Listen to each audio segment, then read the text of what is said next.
Bonjour à tous, je suis extrêmement heureux d'être avec vous aujourd'hui pour ce 20e anniversaire de l'OSHA, l'Observatoire CNIEL des habitudes alimentaires, qui s'appelait il y a quelques années l'Observatoire CIDIL des habitudes alimentaires.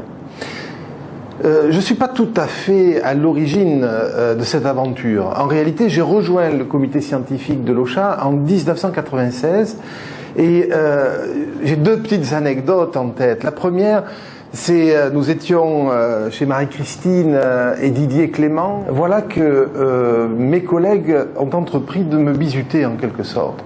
Et là, je devais découvrir les vins qui allaient accompagner le repas. Et Marie-Christine a eu l'idée de mettre que des vins du Languedoc. Et à cette époque, j'avais un peu la prétention de connaître ce vignoble et je n'en ai découvert aucun. Ils m'ont montré combien la question de la dégustation était un art compliqué. Deuxième anecdote, c'est on est dans un entretien où on discute d'un projet de recherche. Et il y a Mijo Vernet et il y a Noël Paolo. Et j'ai le sentiment là de quasiment passer un examen de recrutement.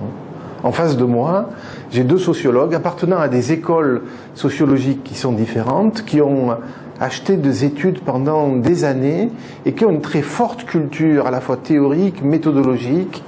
Et rarement, dans un milieu industriel, j'ai rencontré des experts de ma discipline à ce niveau-là. Ces deux petites anecdotes pour démarrer. Juste, et je voudrais fêter cet anniversaire en réfléchissant sur 3 points. Le premier point, c'est, en fin de compte, quel a été le rôle de l'OSHA ? Comment l'OSHA a contribué à participer à l'émergence d'une thématique, l'alimentation, et ses dimensions socio-culturelles, comment il a contribué avec d'autres acteurs sociaux à sa thématisation scientifique. Le deuxième point, c'est prendre quelques exemples des réalisations de l'OSHA, voir comment l'OSHA a travaillé, quelle était la recette, quelle est sa recette, et ensuite comment l'OSHA est en train d'évoluer, de bouger. Enfin, je terminerai par une réflexion qui, bien sûr, s'impose, qui est celle des relations entre la recherche académique, les milieux industriels, la relation que d'aucuns qualifient de relation de lobbying.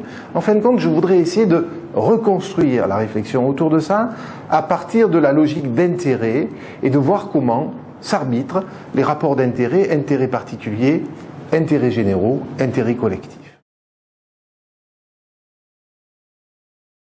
Rappelons le contexte. 1979, Claude Fischler dirige un numéro de la revue Communication intitulé La nourriture. C'est le début d'une séquence qu'on peut qualifier d'historique dans le champ des sciences sociales. Historique parce que se retrouvent dans ce numéro d'abord des acteurs qui vont avoir un rôle décisif par la suite, mais se met en place un espace de dialogue interdisciplinaire dans le champ des sciences sociales et également de part et d'autre de cette espèce de muraille de Chine qui sépare le monde des sciences dures du monde des sciences sociales. Alors ce numéro il est très important, on y trouve Mati Kiva, on y trouve Igor de Garine, on y trouve Marie Douglas, on y trouve des auteurs décisifs dans le champ. À cette époque, l'alimentation est un sujet tout à fait secondaire et même pas suffisant, il est tout à fait marginal. Mais on voit se mettre en place des jeux de concurrence. Tout d'abord, il y a Nicolas Herpin, qui à l'INSEE travaille sur des très grandes séries statistiques et produit des données particulièrement intéressantes sur l'évolution des pratiques de consommation alimentaire. On a également, autour d'Edgar Morin, bien sûr, Claude Fischler, moi-même, puisque je fais ma thèse en 1985 avec Claude Fischler.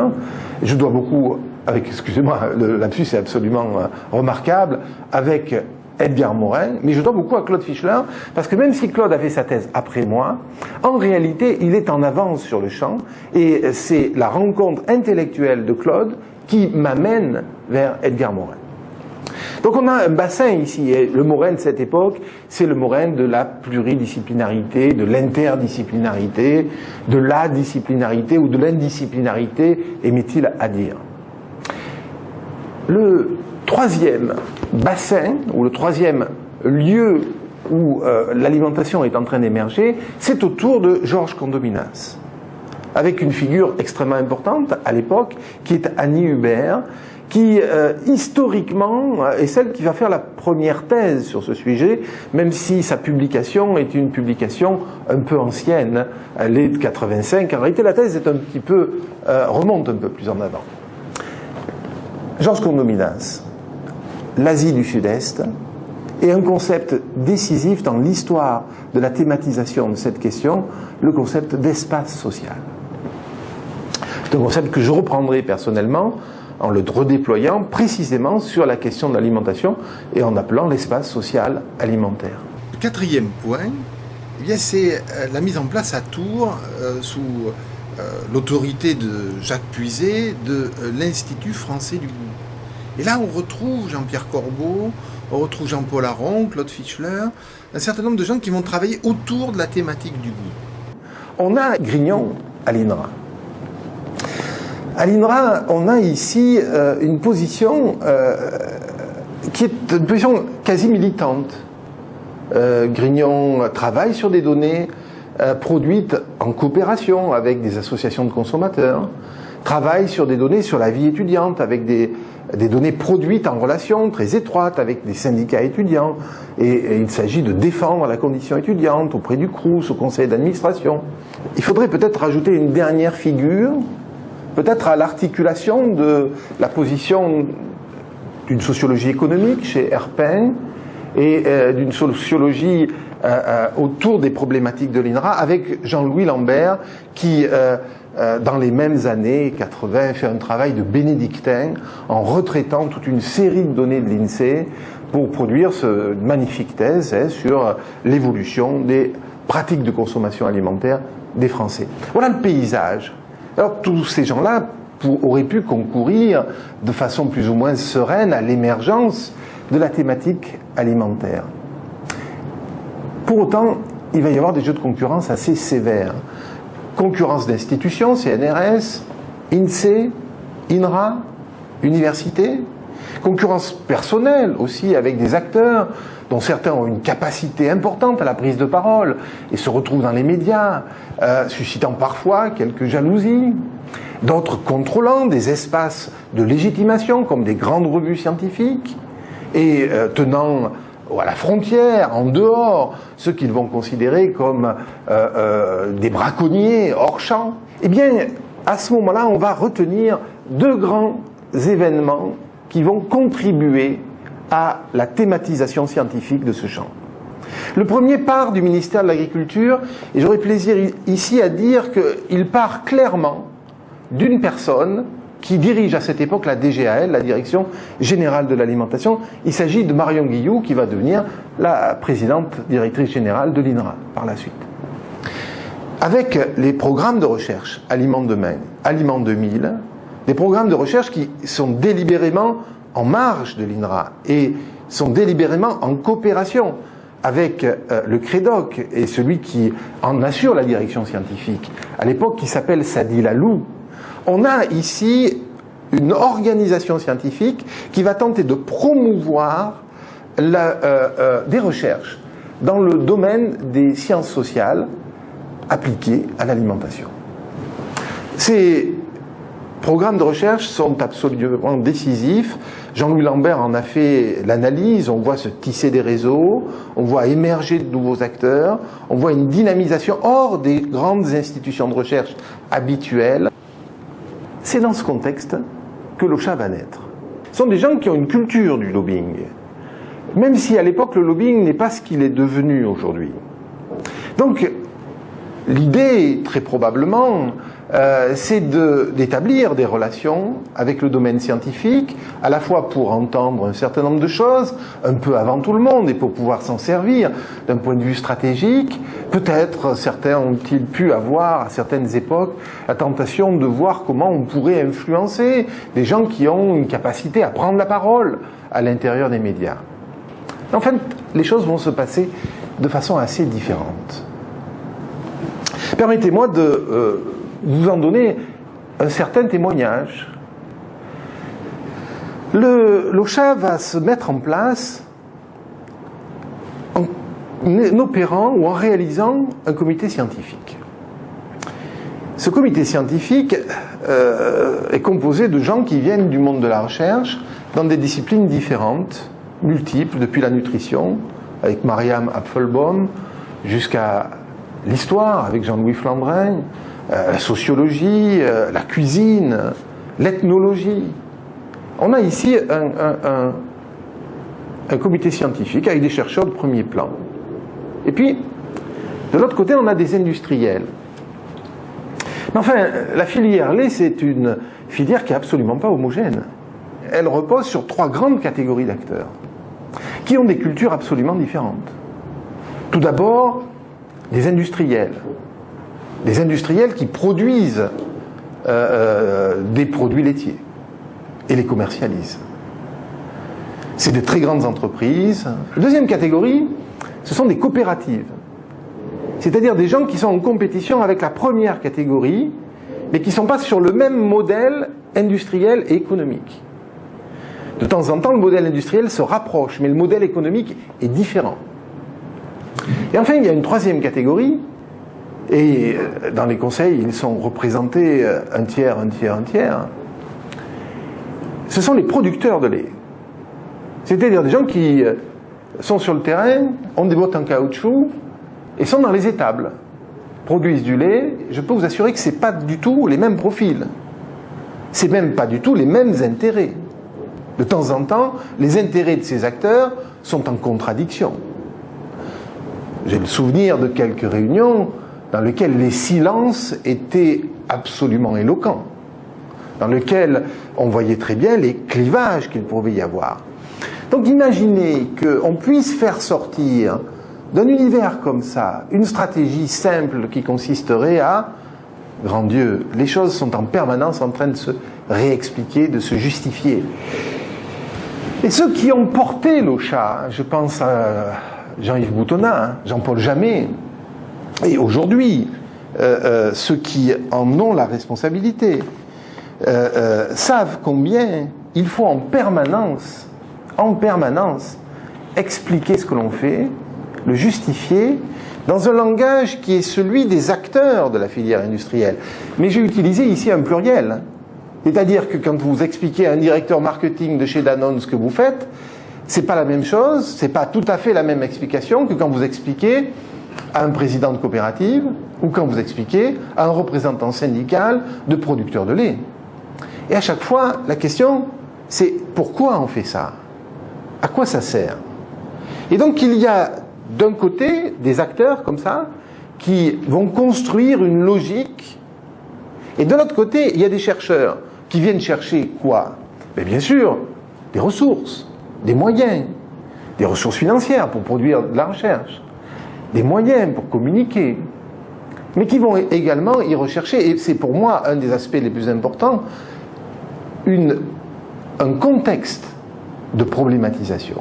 C'est-à-dire être en prise directe avec des questions qui traversent une filière depuis la production jusqu'à la consommation. Et là, on voit comment se réorganisent scientifiquement des questions. Pour produire de la recherche, de l'événement scientifique, de la diffusion scientifique, ceci pouvant être justifié par l'entretien des dimensions socio-culturelles de l'alimentation. Une espèce d'intuition chez les porteurs du projet au départ, intuition mise en débat, assumée par une partie du conseil scientifique, qu'il y avait très probablement un intérêt à la mise au jour, à l'entretien de tous ces fils qui connectent l'alimentation avec des faits de culture, avec des significations, avec des jeux sociaux, des interactions sociales, et que ceci n'était pas seulement une espèce de supplément d'âme ou une espèce de couche supplémentaire à ce qui serait la nutrition, mais qu'elle était impliquée même dans les problèmes de santé, dans les problèmes de qualité de vie. La recette de l'OCHA, c'était des ressources. C'est des ressources. mis à disposition, mais pas mis à disposition comme ça, discuté. C'était une capacité à mobiliser des dispositifs de médiatisation du livre, site internet, les cahiers de l'OCHA, une capacité à disséminer, dirait-on, dans le domaine scientifique. Et là, je voudrais rendre hommage à quelqu'un qui a joué un rôle absolument décisif. Il s'agit de Maggie Biolac, pour qui le travail de l'OCHA a consisté à aider, à faire mûrir, à faire un travail d'incubation pour que des textes qui parfois sont de qualité dans le domaine scientifique puissent devenir lisibles par un plus grand nombre de personnes. Et la formation littéraire solide, et j'ai plaisir à rappeler que Maggie sort de la même université que celle dans laquelle j'ai travaillé, et je travaille toujours, ce travail solide de mise au point des textes, d'édition des textes, est quelque chose qui a été un des apports considérables de l'OCHA. Donc diffusion, médiatisation, accompagnement dans la connexion et dans la relation avec les milieux de la presse. À nouveau, ceci c'est un travail qui s'apprend. Les chercheurs très souvent se sentent maladroits ou ont le sentiment que la presse rend pas compte de leurs travaux comme il faudrait. Mais ces choses-là s'apprennent aussi. Il y a des logiques d'action. Il y a des logiques propres à l'univers des médias. Il y a des logiques propres à l'univers scientifique. Et puis, espace de rencontre, parce que lorsque on faisait des travaux, on fait des travaux, il arrive qu'on invite le chercheur à le présenter devant les acteurs, les gars de ces grandes entreprises, de ces coopératives, de ces producteurs. Et là, vous avez également un test dans la restitution qui est particulièrement intéressant. C'est comment le travail de recherche prend sens ou fait retour pour des acteurs qui sont dans l'action, au concret, sur le terrain. Alors je voudrais maintenant prendre quelques exemples pour montrer un peu plus en détail comment ces choses-là ont pu se faire. Alors, c'est très compliqué de choisir, hein. Je vais simplement en sélectionner 4.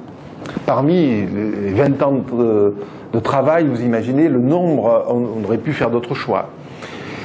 Je pense que Claude, qui parlera ou qui a parlé, utilisera d'autres exemples. Hein. Mais le premier qui me vient à l'esprit, je ne suis pas encore membre de l'OCHA. On est en 95. C'est le colloque Manger Magique, organisé conjointement par l'OCHA et le CNRS. C'est un grand moment, on peut dire même un grand moment de l'histoire du chant. La salle est comble. Il a même fallu ouvrir une deuxième salle et retransmettre en vidéo l'intervention tellement il y a de monde. Au colloque habituel que le CNRS s'est parfaitement organisé, l'OCHA a amené quelques ressources supplémentaires. On a un plateau scientifique de tout premier plan. De tout premier plan. Et à nouveau, la presse est dans l'environnement. 2 livres vont sortir aux éditions Autrement. Et la question des processus d'incorporation et de l'incorporation symbolique, qui déjà est dans la littérature scientifique depuis plusieurs années, commence maintenant à devenir quelque chose qui passe dans les médias, dans la grande presse, devient une thématique qui commence à se diffuser. Le deuxième exemple, c'est l'étude que l'on a faite sur les jeunes seniors et l'alimentation. Alors c'est moi qui suis aux manettes, c'est la première étude que j'ai faite pour l'OCHA. Il n'y a pas une problématique forte scientifiquement au début.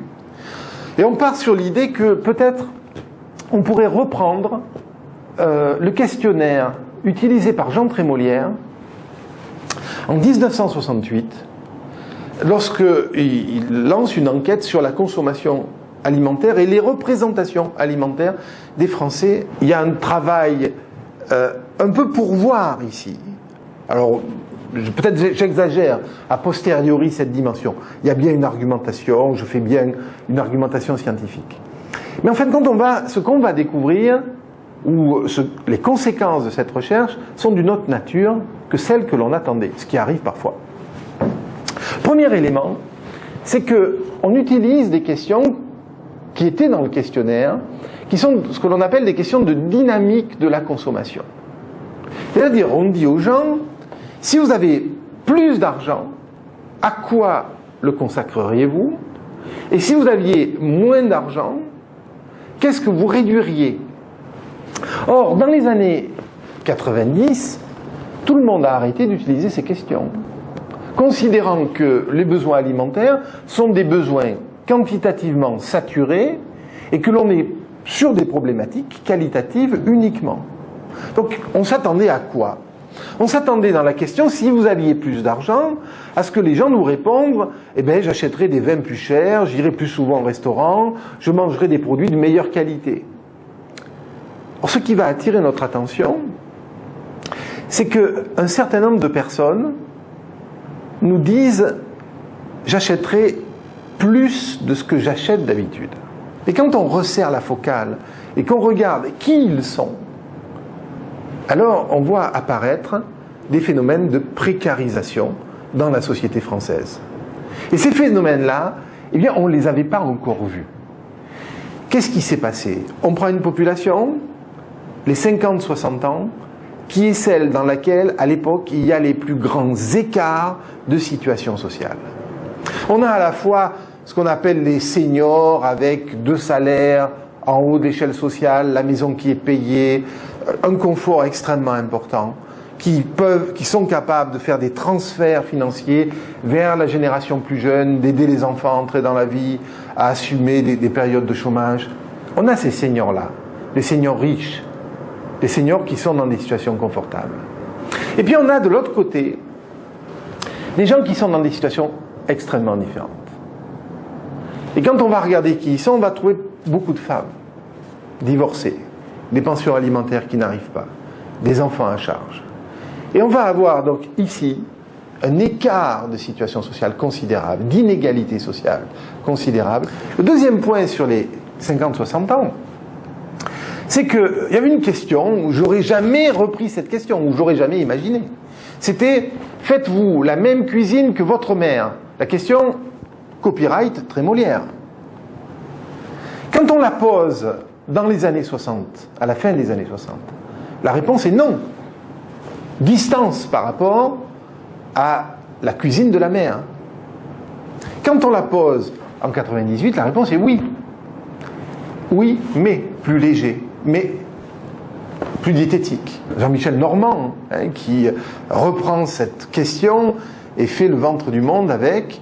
Alors on est extrêmement fiers, extrêmement contents de ça, mais on voit ici que ne parlons même pas de stratégie. On ne savait même pas qu'on allait chercher ça. Et ce qui va sortir de cette recherche, c'est 2 éléments, qui est la transformation symbolique du statut de la cuisine et de l'autre côté, les problématiques de précarisation, ne sont pas celles qui, au départ, argumentent le travail de recherche. Troisième point que je voudrais prendre, au troisième exemple, c'est celui de l'imaginaire du gras. Alors à nouveau, là, c'est une recherche, j'allais dire, c'est une recherche en partenariat, en réponse à un appel d'offres, ministère de l'Agriculture, appel d'offres dont je parlais tout à l'heure, et on est sur une très grosse collecte de données, et là on expérimente à l'échelle quantitative des outils qualitatifs, des choses qui ont été peu publiées d'ailleurs. On demande aux gens, si je vous dis gras et fête, quels sont les mots qui vous viennent à l'esprit? Fête au sens de festif. Fête de Noël, fête de Pâques, etc. Si je vous dis gras et régime, quels sont les mots qui vous viennent à l'esprit? Si je vous dis gras et repas quotidien, etc. Vous voyez, on va contextualiser des mots, gras, mais ça peut être beurre, ça peut être huile, ça peut être etc. Et on va voir comment un univers de sens réagit. Rien de bien nouveau. C'est des problématiques d'association d'idées.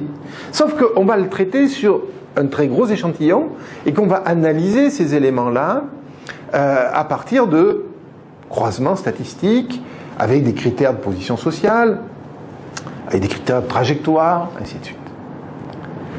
C'est ici qu'on commence à voir apparaître dans l'univers des matières grasses, un clivage entre le gras d'origine laitière, le gras végétal et le gras animal. En fin de compte, on voit émerger ici des problématiques qui vont nourrir par la suite toute la réflexion autour de la question du rapport homme-animal. Ça donnera naissance à un autre colloque qui s'appelle « L'homme, le mangeur et l'animal » que j'ai eu la chance de diriger, d'organiser scientifiquement.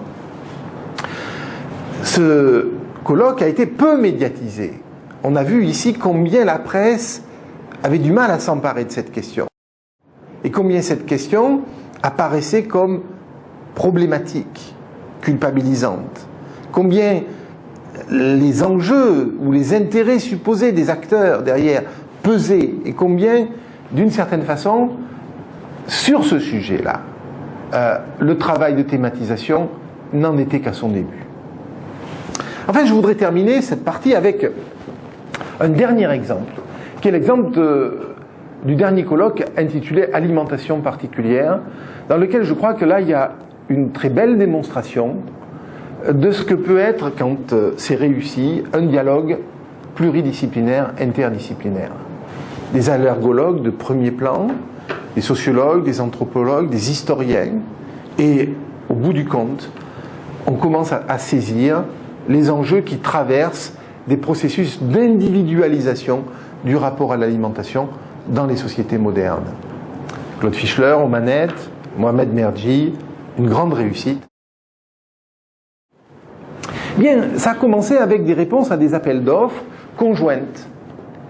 Et il y a un moment très particulier qui est à l'IMADO, avec l'arrivée d'un nouvel acteur. Il s'agit de Véronique Pardo, qui arrive avec un doctorat en anthropologie, qui a une culture de la recherche et qui, d'une certaine façon, va imprimer ici, accélérer, accentuer les logiques de partenariat avec des équipes de recherche. Ça va être l'UMR de Strasbourg, dirigé par Pascal Hintermeyer. Ça va être Gilles Boetsch à Marseille, Annie Hubert également à cette époque.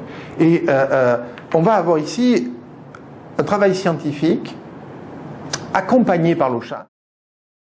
Ma présence à Kuala Lumpur, au programme de recherche sur lequel je travaille, qui est la mise en place d'un Malaysian Food Barometer, qui est un dispositif d'étude de l'évolution des pratiques alimentaires des Malaisiens. Et vous voyez la parenté avec Manger aujourd'hui, que nous avons pu faire ensemble.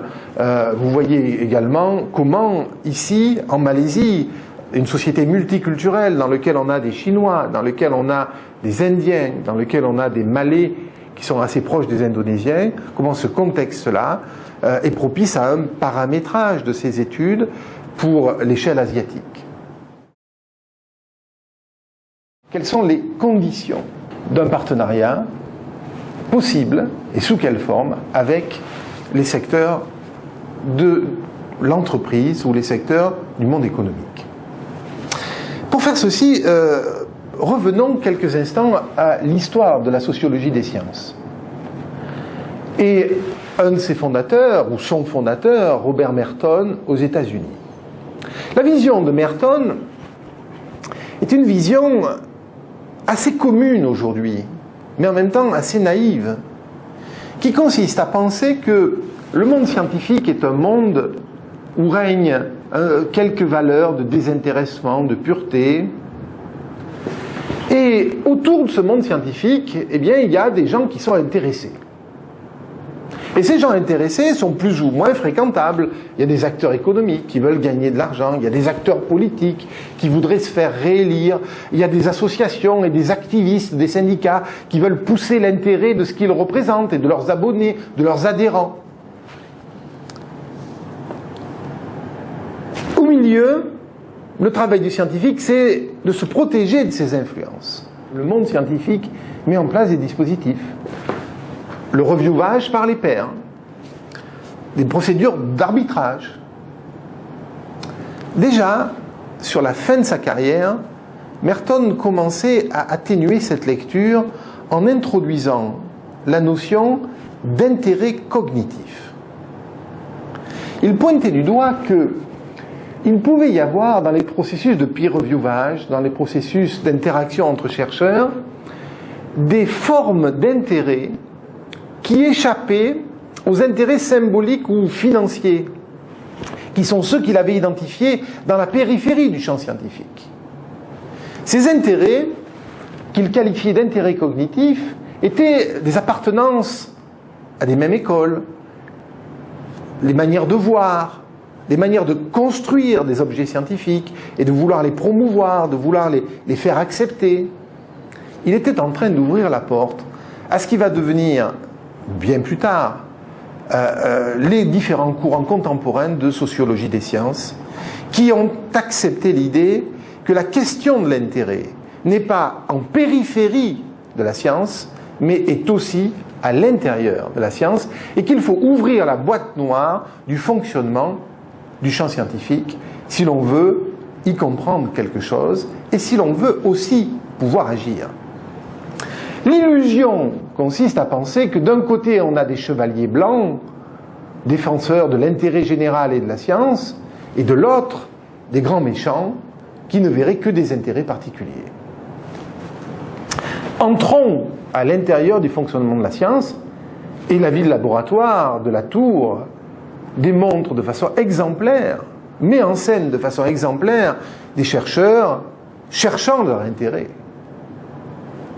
Peut-être parfois beaucoup leur intérêt.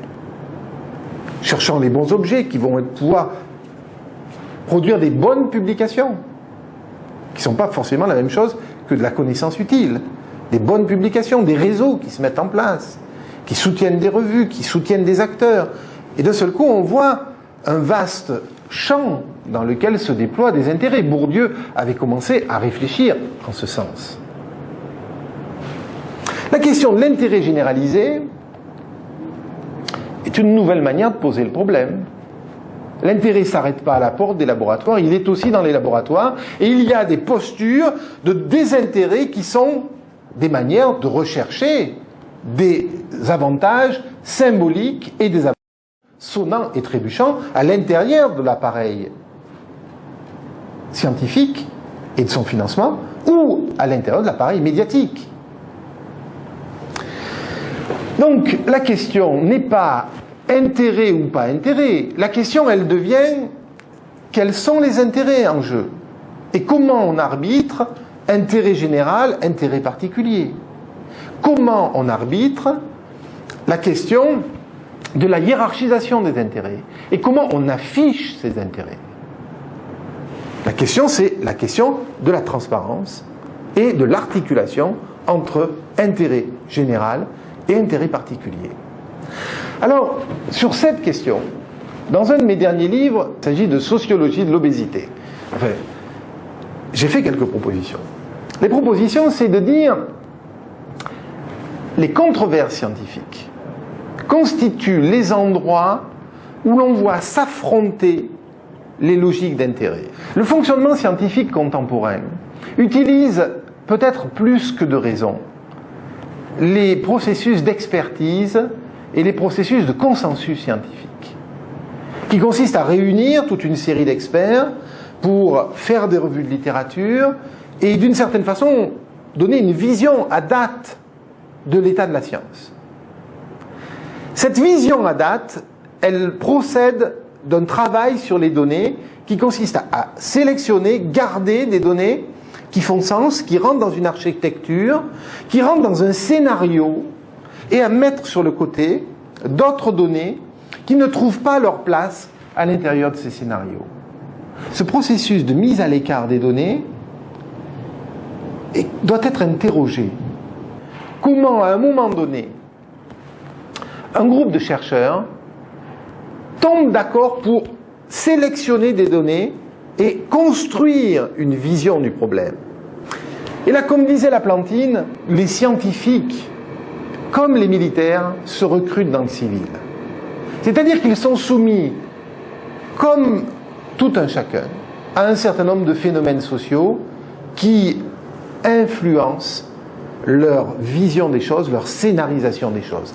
Et quand on est dans ce travail d'expertise scientifique, qu'on essaye de mettre de l'ordre dans des données fragmentaires, eh bien, fragmentées, eh bien, à ce moment-là, un certain nombre de peurs partagées, de problématiques partagées, à l'échelle problématique, à l'échelle sociale, amène les scientifiques à privilégier une lecture plutôt qu'une autre. Le contrepoint, c'est l'analyse des controverses. L'analyse des controverses, c'est justement réintroduire ces données qu'on a mis de côté et d'essayer de comprendre les influences qu'il y a derrière, y compris les influences en termes d'éventuels lobbying. Voilà les quelques apports de l'OSHA, thématisation, quelques exemples précis, et cette question absolument centrale qui est comment travailler avec des acteurs qui ont des intérêts différents. Eh bien, l'OSHA était un exemple, me semble-t-il, réussi de cette manière de travailler. Mais cette réussite, elle passe en permanence par des rediscussions, des reconstructions, et ceux qui aujourd'hui portent l'OSHA et en ont la responsabilité, M. Mangenot et Damien, savent à quel point, tous les jours, eh bien, cette question se rediscute avec les gens qui les financent et avec le monde de la recherche. Je voudrais terminer avec 2 ou 3 éléments sur ce que, à titre personnel, l'OSHA m'a apporté. Le premier point, c'est l'écoute de la façon dont des acteurs, depuis les productions jusqu'à la distribution et la consommation, posent les problèmes et comment, dans l'écoute en creux, le chercheur trouve matière à construire ces problématiques scientifiques. Absolument inaccessible si on n'a pas des dispositifs comme l'OSHA ou ces dispositifs qui sont entre le secteur industriel et le secteur de la recherche. Le deuxième point, c'est de voir à l'œuvre le processus de thématisation par la presse.